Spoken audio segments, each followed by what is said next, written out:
आज मात्र माझा आनंद गगनात मावण्याचा झालेला आहे। ज्या शिवसेना पक्षाची नाळ आणि ज्या शिवसेनेबरोबर मी सातत्याने 8 ते 9 वर्ष काम केलं, उपजिल्हा प्रमुख या पदावर काम केलं, की अशा या नवतरुणाला एक चांगल्या पद्धतीची त्यांना कुठलीही निवडणूक लढवायची नाही, पण मात्र त्यांना निश्चितपणे दिशा द्यायची। या तरुणाईला आपली युवा पिढी चांगले काम करते, युवा सेना चांगलं काम करत आहे आणि हे काम करण्यासाठी हे सुंदर त्यांच्या विचारधारा एक प्रयोगतेच्या निमित्ताने निश्चितपणे सखोल अशा पद्धतीने शिवशाहीला एक पूरक असा दिवस रात्र काम करण्यासाठी एक खेळाडू वृत्तीचा एक चांगला युवा असलेला सैनिक आपल्याला भेटलाय, म्हणून मी आपल्या सर्वांच्या साक्षीने या शिवसेनेमध्ये आपल्या सर्वांच्या साक्षीने स्वागत करते।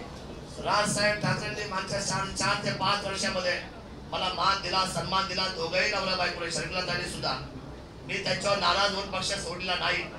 मी पुन्हा एकदा आपल्या सर्वांच्या साक्षीने शब्द देतोय, शिरूर लोकसभेच्या वतीने आपल्या सर्वांची काय इच्छा आहे, आपल्याला सगळ्यात जास्त विजयाची भूमिका पत्रावर आणणार आहे। एकदा हात वर करून सांगा की आमचा विजय शिरूर लोकसभेचा उंचीवरचा चालला आहे। भगवंतात फडकवलेला आहातच, लोकसभेवरती भगवा फडकवलेला आहे आहातच। चला ठीक आहे, थोडे दिवस तुम्ही शिवसेनेच्या बाहेर होतात, पण म्हणून मी असं काही म्हणणार नाही की तुमच्या मनातला भगवा तुम्ही उतरवलेला होता।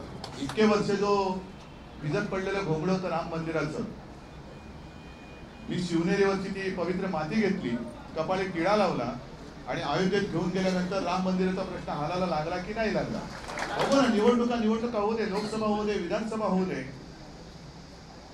मला यावेळेला नुसता विजय नकोय। लोकसभा तर आपण जिंकतोच आहोत, शरद तुम्ही आल्यानंतर विधानसभा सुद्धा आपण जिंकलेलीच आहे, आणि हा विजय जसा लोकसभेचा आणि विधानसभेचा जो होईल तो मला असा तसा विजय नकोय। मला समोरच्याचं डिपॉझिट जप्त करणारा विजय, जागा वाटप वगैरे नंतर, पहिलं माझ्या शेतकऱ्यांच्या प्रश्नाचं बोला।